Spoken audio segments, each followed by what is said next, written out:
বর্তমান বিশ্ব champion Argentina কি আলজেরিয়ার বিপক্ষে ম্যাচে চমক দেখাতে যাচ্ছে? ম্যাচের আগে এমন ইঙ্গিত মাস্টারমাইন্ড লিওনেল স্কালোনির। কারণ সর্বশেষ অনুশীলনে দেখা গেছে আর্জেন্টিনার পরিচিত 4 ডিফেন্ডারের রক্ষণ ভাগ থেকে সরে এসে 3 ডিফেন্ডারের নতুন কৌশল পরীক্ষা করছেন তিনি।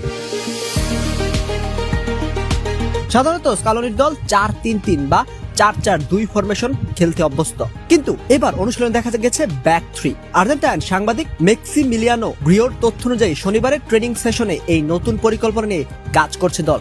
ফলে প্রশ্ন উঠছে, আলজেরিয়ার বিপক্ষেও কি একই কৌশল দেখা যাবে? এই পরিবর্তনের পেছনে বড় কারণ হতে পারে রক্ষণভাগের চোট পরিস্থিতি। দলের গুরুত্বপূর্ণ লেফট ব্যাক নিকোলাস তাকলিয়াফিকো পুরোপুরি ফিট নন, তাই তার খেলা নিয়ে রয়েছে শঙ্কা। যদি তিনি মাঠে নামতে না পারেন, তাহলে স্কালোনিকে রক্ষণভাগে নতুন সমাধান খুঁজতেই হবে, আর সেই সমাধান হতে পারে 3 সেন্টার ব্যাকের ফরমেশন।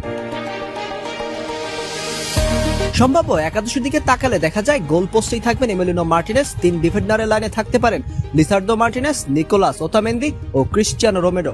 মাঝমাঠে দেখা যেতে পারে Nicolas Gonzalez, Alexis Mac Allister, Enzo Fernandez, Rodrigo De Paul ও জুলিয়ানো সিমিওনোকে। আর আক্রমণ ভাগে দাঁড়িয়ে থাকবেন লাউতারো মার্টিনেজ এবং লিওনেল মেসি।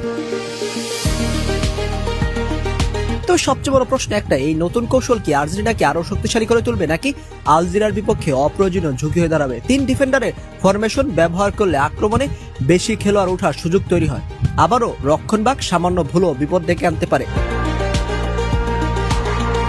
বিশ্বকাপের মতো বড় মঞ্চে স্কালোনির প্রতিটি সিদ্ধান্ত গুরুত্বপূর্ণ, তাই আলজেরিয়া ম্যাচে আর্জেন্টিনার একাদশ ও ফরমেশন নিয়ে সমর্থকদের আগ্রহ এখন তুঙ্গে। 17 জুন মাঠে নামলেই মিলবে সব প্রশ্নের উত্তর। স্কালোনির নতুন ছক সফল হবে নাকি আলজেরিয়া চমক দেখাবে, সেটা এখন দেখার অপেক্ষায় আর্জেন্টিনার ভক্তরা।